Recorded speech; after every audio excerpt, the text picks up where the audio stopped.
Well, welcome.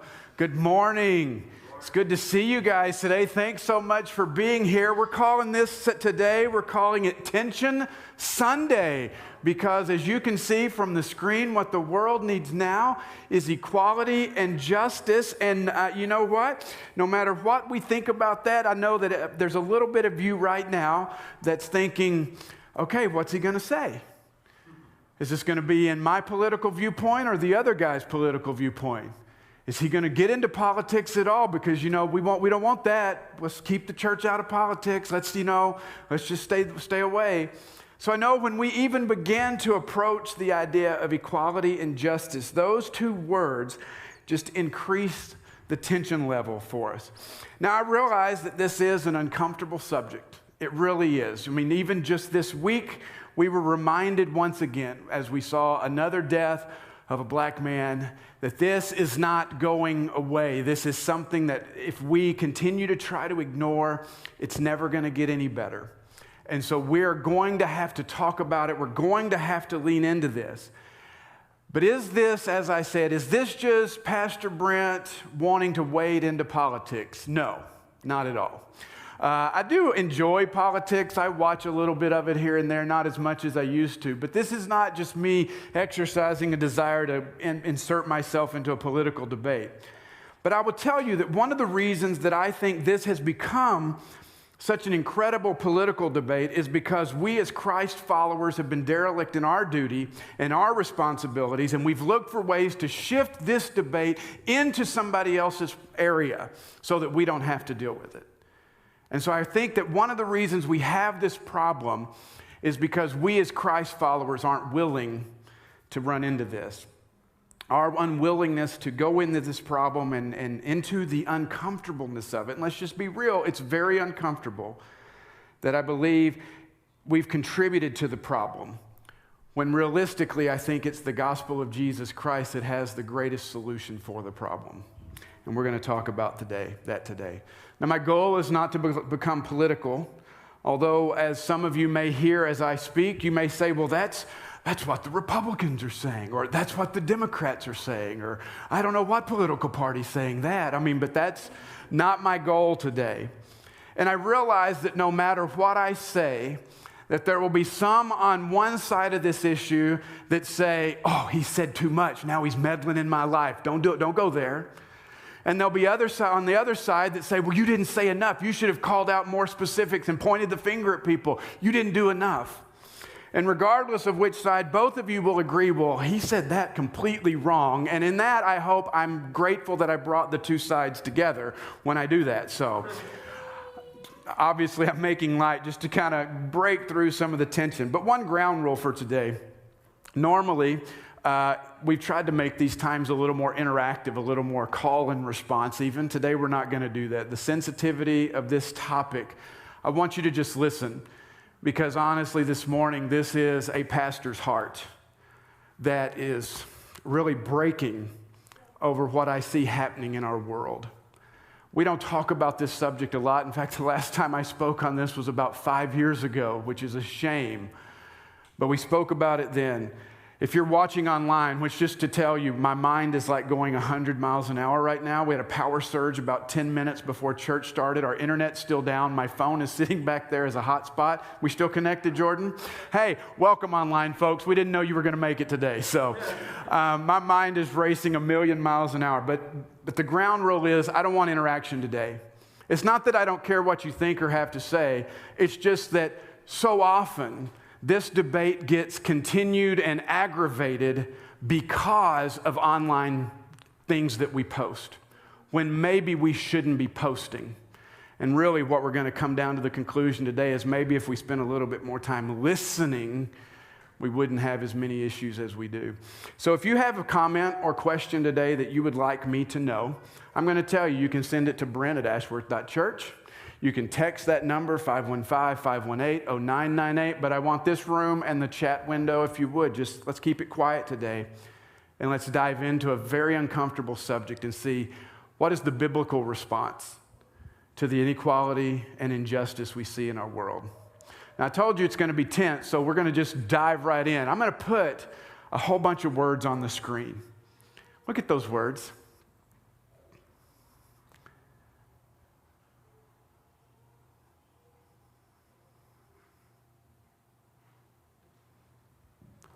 I'm betting that no one saw that list of words and just thought, oh, okay, that's cool.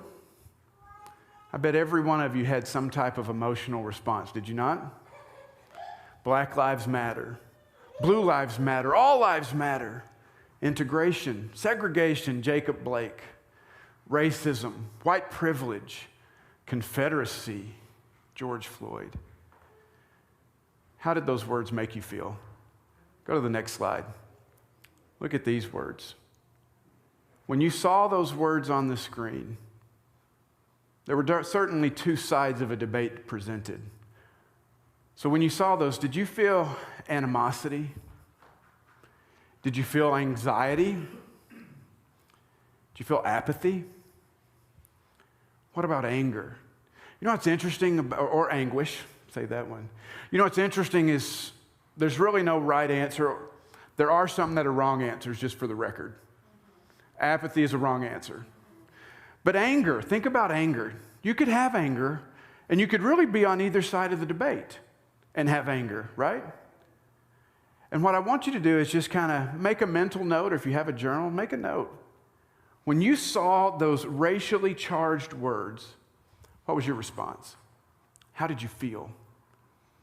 What was happening inside you, in your soul, in that moment? I think how we respond to those words can be very enlightening to us. I was having a conversation this morning, and somebody said, I work with a guy who's the least self-aware person I've met.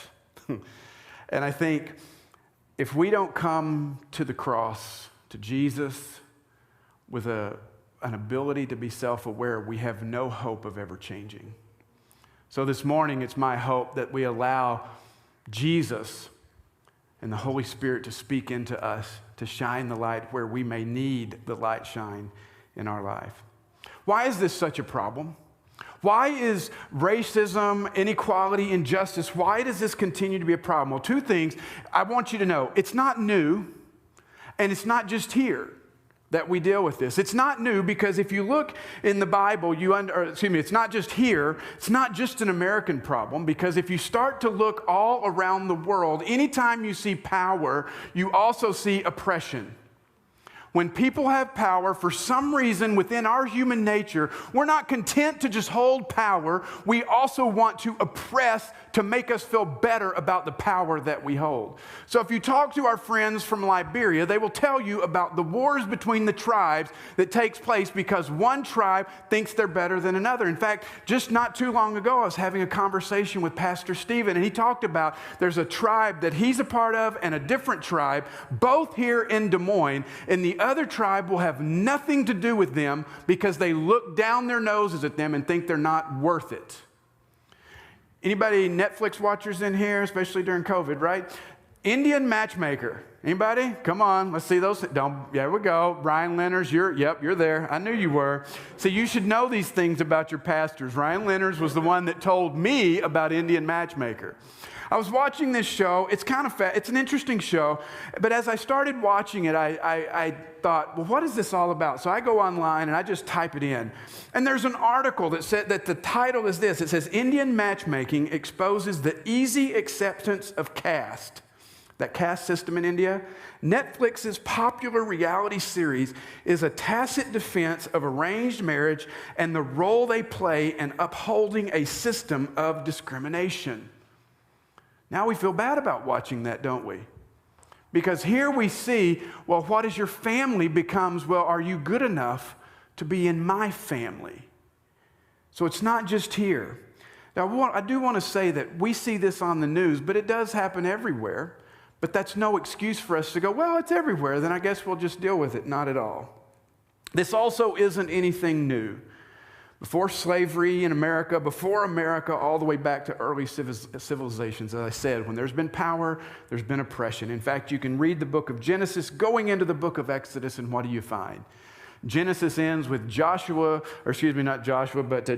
dying. He's in Egypt. His family's in Egypt. And Exodus begins that The Egyptians have taken those Hebrew people and enslaved them for their own purposes. Power and oppression. But then we find out that God had a purpose. And you go back to Genesis and you read all about Abraham. And God chose Abraham. And he said, I'm choosing you to be kind of a light to the entire world. But for some reason, they take that and they begin to say that, oh, it's not just that we're meant for others. Look at how God has chosen us, so we're special, so we're better. And because we're better, then we don't have to worry about others. And if we do bad things to others, it's not a big deal because we're better. In fact, as God called and chose Abraham to bless him, to make him a chosen nation, we see what's called othering. I read that in an article this week, the othering. Do we see othering taking place because one feels superior than the other? But why was Abraham chosen? Why did God say, I'm going to make you a great nation? Was it because they had so much to offer? Here's this great group of people, and God says, yes, you are the ones I've been looking for. I've been looking for really special people. No. In fact, when you go back and you read in Genesis chapter 12, when God spoke to Abraham, he says, I'm going to make you into a great nation. I'm going to bless you. I'm going to make your name great, and you'll be a blessing. And I'll bless those who bless you, bless you, and curse those who curse you. And and all people on earth will be, what's the word? Blessed. All people on earth will be blessed through you. It sounds like instead of going, I'm going to give you all the good stuff and forget everybody else, God's saying, no, I need a conduit. I need an avenue to reveal myself to the world. And the way I'm going to do this is I'm choosing you. Now go, and I'm going to bless the world because of you. You see, somewhere along the way, we forget that God's choosing of Abraham in the entire Old Testament isn't just about here's a special group of people. No, it's here's a special group of people who constantly lost their way in being a blessing to the rest of the world. Who revealing God to the rest of the world was what they were called to do, and they continued to just veer off track. They just missed it. But you know what? It wasn't just the Old Testament, because even when Jesus entered the scene, we think, well, he just came for the Jews, but in Luke chapter 4, very beginning of his ministry, he announces that he's the Messiah. And in this very interesting moment, the people start saying, hey, do some miracles, do some miracles. We want to see you do special stuff. And Jesus tells them, he says, no prophet's accepted in his hometown. And he makes this statement. He says, I assure you that there were many widows in Israel in Elijah's time. Now, let me just tell you, there was a famine in Israel at the time. Elijah was a prophet. And Jesus tells the story. In Elijah's time, the sky was shut for 3.5 years, and there was a severe famine through the land. Yet Elijah was not sent to any of them being the Jewish widows. Instead, he went to a widow, a Gentile widow in Zarephath in the region of Sidon. Keep going. And then there were many in Israel with leprosy in the time of Elisha, another prophet. Yet only one of them was cleansed, only that Gentile Naaman, the Syrian. It says all the people in the synagogue were furious when they heard this. They got up, they drove Jesus out of the town and took him to the brow of the hill on which the town was built in order to throw him off the cliff, and he was able to get away and walk right through the crowd. Don't miss the significance of what Jesus is saying. He's telling these people that are saying, oh, we, God's special people, are looking for the Messiah. And Jesus says, I'm the Messiah, but don't think you're so special. Look at what God has done for the other nations throughout history. And that made them so mad they wanted to kill him. You see, there's always this tension between we're so special and you're not. God loves me more than he loves you. And when we believe that, we head down a very slippery slope that begins to devalue other people. We could talk about in Galatians how Peter was showing favoritism to the Jews and not the Gentiles, and Paul calls him out. And we could talk about in the end how even in Revelation chapter 7, it says there's going to be a great multitude of people, and they're going to represent every tribe, every tongue, every nation, every people group will be represented in God's kingdom. It is not just white. It is not just American. It is all people, all nations, all tribes, and all tongues. You see, this is not a new problem, but just because it's not a new problem doesn't mean it's not any less wrong today than it's ever been. Why is this such a big deal? You know why this is such a big deal? Because when we begin to see our own greatness, we begin to devalue other people. And when you go back to Genesis, when you go back to the very beginning, you realize there's very little difference in God's eyes between white and black and brown in any color. We're all made in the image of God. Let me ask you a question, though. This may get me in trouble. I don't care.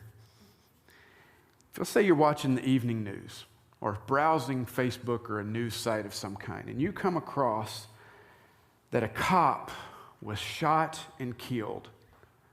What's your reaction? Be honest with yourself right now. What's your reaction? I imagine many of us would be like, oh man, what happened? How could this happen? How can we help? What a tragedy. What a hero. Let's set up a GoFundMe page for his family. It's a pretty natural response, right? Let's say we're watching that same newscast and the next story comes on and we see another murder of a white man or woman, either way, a white person. We may not say, oh, they're such a hero, but we would still say, oh, what a tragedy. We'd still be heartbroken over it. You know where this is going, right? Let's take that same news story and say now we've seen a black person killed. What's our reaction there?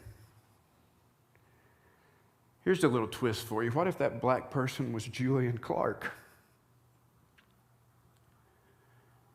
Does that change your reaction? If it was my black son? You see, our reactions to those deaths should all be the same.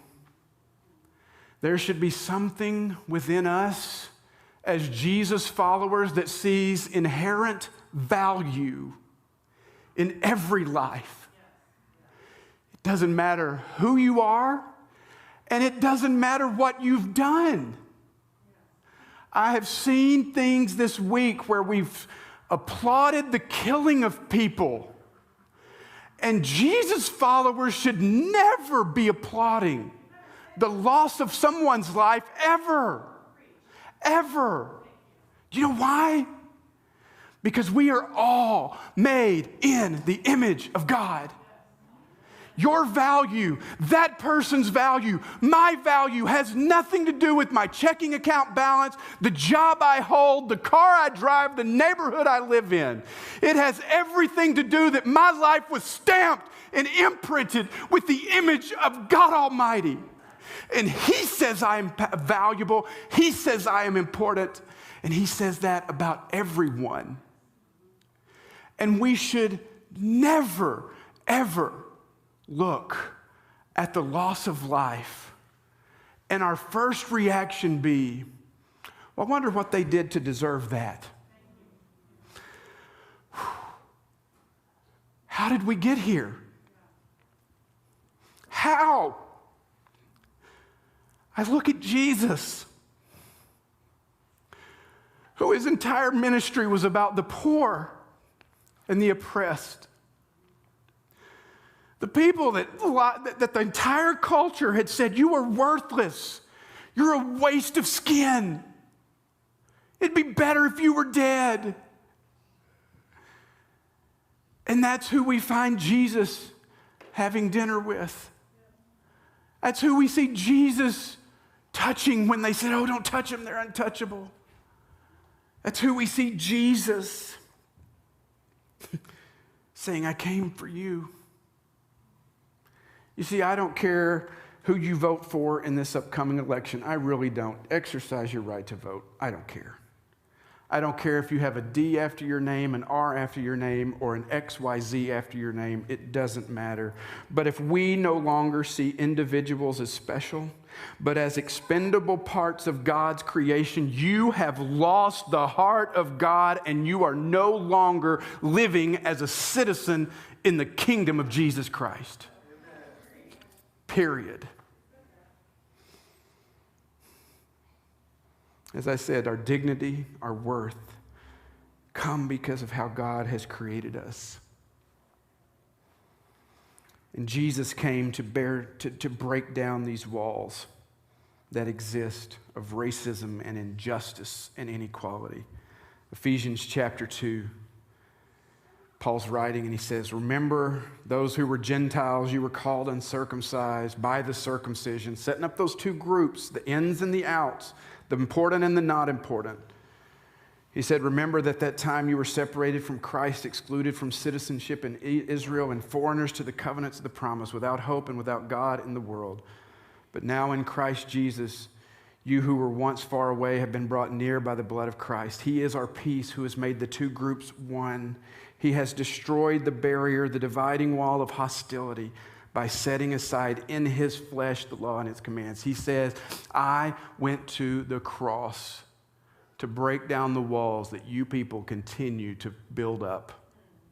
And it is time to break them down. But you know why else this is so wrong? It's not just because of the image of God. Every time in the New Testament somebody says, what's the most important law? What's the most important thing? It is love God and love neighbor. When we look at others and we see them as less valuable, you cannot love your neighbor at that same time. It's impossible. Not only that, it just devalues the gospel. It makes Jesus' death worthless. Because why would Jesus have to die if God loves you because you're so special because of your ethnicity, your race, your whatever? It assumes that we're inherently better than others and have earned God's favor. And that's a tragedy. But here's how I want to wrap up today. Not only is this not new, it's been around, it's not just here, it's still wrong. And you know this, but it still happens. Still happens. You know, I think one of the greatest tragedies that we can have inside the church is to assume that everybody else's experience is the same as mine. It's not. I will tell you, my life has been cake because I'm a white man. If I'd have been a white woman, it'd have been different. There would have been more challenges. There would have been different looks. Because Ashworth, we affirm women in leadership, I could have been your pastor if I was a white woman, but how many other churches would I not have been able to? What if I was a black man or a black woman or an immigrant to this nation? I can't assume that everybody's had the same experience and the same opportunities as I have, because that's a mistake. So as I was putting this message together, I ran across some stories I wanted to share. I know that we've got a lot of immigrants in our country, or in our church, and so I thought, let me see if I can find an African, an African American, and an Indian story to share to shed light on this. So here's a story from an African woman who's immigrated to the U.S. and now working as a nurse here. She says, as a healthcare worker, I have faced many unwelcome comments about my accent, my color, my country of origin. I'll name a few. An African American person was upset with me because I had come here to take their jobs because the government pays for our education and they get no help. But to set the record straight, international students pay 3 times the amount of tuition, and it took a lot of hard work to earn our education. She continues, one patient kicked me out of the room and refused my nursing services, claiming that he needed someone who spoke English. I speak English. One patient stated, I didn't know your kind worked in this field. Being told, you must be glad that you're not starving any longer, as if everybody in Africa is starving. One of the first grade kids telling our daughter that he's allergic to her and refused to play with her at recess. Such a comment will stick in the heart of a child for a long time. One of my patients said, I feel trapped in this room. It feels like I'm in prison. You know what I mean. You've been there before, assuming that I've been to prison based on my skin color. I could write a book, but I will stop at that. I think I've grown immune to the ignorant comments, but that's a part of me that gets upset. But there's a part of me that gets upset. What about an Indian woman who now lives in the U.S.? She says, I've lived in 3 different countries, including the country I was born in, and I've experienced racism in all 3. My first experience with racism began when I was 8 or 9 years old, and my family was laughed at for our skin color and ethnicity in my own country. Here in the U.S., one of my neighbors comes and tells us that the other neighbor wasn't happy that our neighborhood has become very brown lately. There are actually 2 or 3 families in our predominantly white neighborhood. The same neighbor's 4-year-old son says, you are Indians. You smell funny because you're Indians. You are different from me. Who taught him that? I've heard many Indian parents tell me that Indian kids prefer to take American-style cold lunch instead of Indian food because they are made fun of. My child in kindergarten started bringing her lunch without eating it for a whole week. When she said her peers said that her food was stinky, and so she had to hide her food while eating so they won't make fun of her. She requested that I give her food that wasn't Indian. She also came home one time and said, I wish my skin color was lighter and that she doesn't like the color of her skin. It felt like a punch in the gut. What's a mother to do when you see the effects of inequality and racism on your child? Or the story from an African-American mother. My daughter attended a small liberal arts university, and the question she was asked most often when telling people where she went to school was, how did you get in? As if someone left a back door open and she slipped in while no one was watching. When we moved into our neighborhood in the suburbs, and the neighbor asked, how can you afford to live here? And even after getting to know some of the neighbors and my kids playing with other neighborhood kids, our house became known as the N-word house.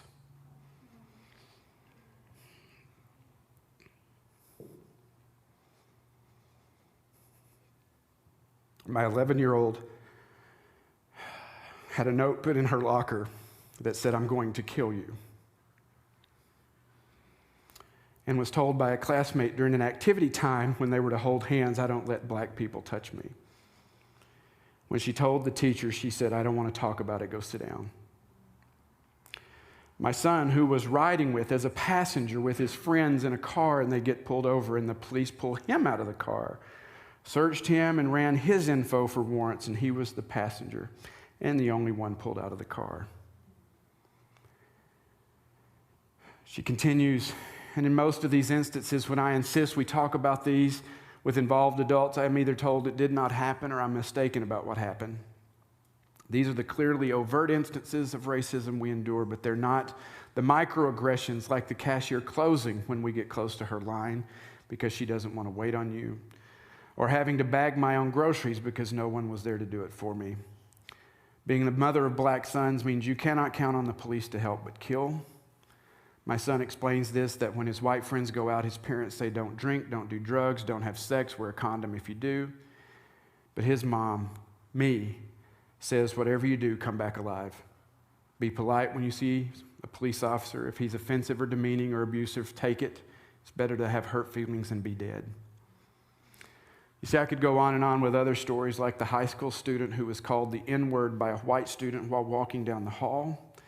And when she reported it to administration, they said, that's their free speech, and there's nothing we can do. These stories are heartbreaking. And I realize that we could easily dismiss them because, after all, I probably got them off the internet, and we know the internet exaggerates things. What I failed to mention is that these stories aren't from Chicago or Atlanta or Birmingham. These are stories from women here in our church. That's their experience. Why do I share those? Because far too often we talk at people, we talk around people when we need to be talking to people. And far too often we get caught up in the wrong debate. You see, we want to ask the big question, right? What's the big question? Are you a racist?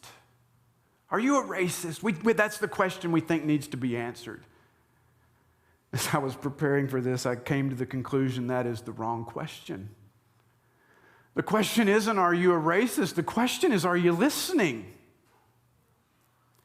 Are you listening to the stories of people around you, people that are even a part of our church who experience things every day?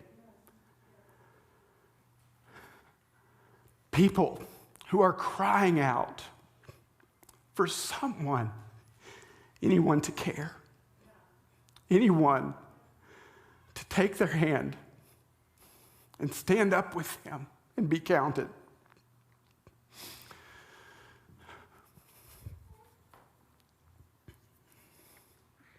This should break our hearts.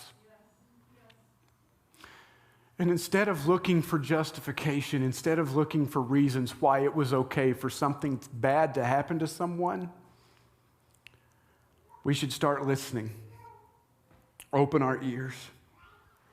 Those of us who follow Jesus should be the first to step up alongside those who are oppressed economically, educationally, socially, and say, enough is enough. Are you willing to listen? To understand how they may feel? For some of you, the issue is proximity. We're so far away, we can't feel it. Do you realize that proximity breeds empathy? You want to help? The first thing you need to do is get closer. Lean in, move in, engage. There are people of color in this room. Don't go to them and say, well, tell me what I need to do. Just stand with them. Just be with them. Love them, pray with them, encourage them, support them. Let them know that they will not ever be standing alone. And just in case you're wondering, this isn't about picking sides. I really do mean it. I don't care who you vote for in November. But it is about knowing the heart of God that says that our response to the poor and the oppressed, to those who suffer injustice in this world, reveals who you are really following. Can I say that again? Your response to the poor and the oppressed, to those who suffer injustice, reveals who you are really following. You know, sometimes it comes down to this. We have blind spots. We can't see them. You know why? They're called blind spots. We're blind to them. You can't see them. That's why they're called blind spots. But are we willing to lean in and engage in conversation, and instead of trying to defend everything we do or have done or our society has done, we hear the pain behind the story and in empathy begin to do the difficult work of bringing the equality and justice of God into our world. And every day we continue to pray, God, your kingdom come, your will be done. Would you pray with me?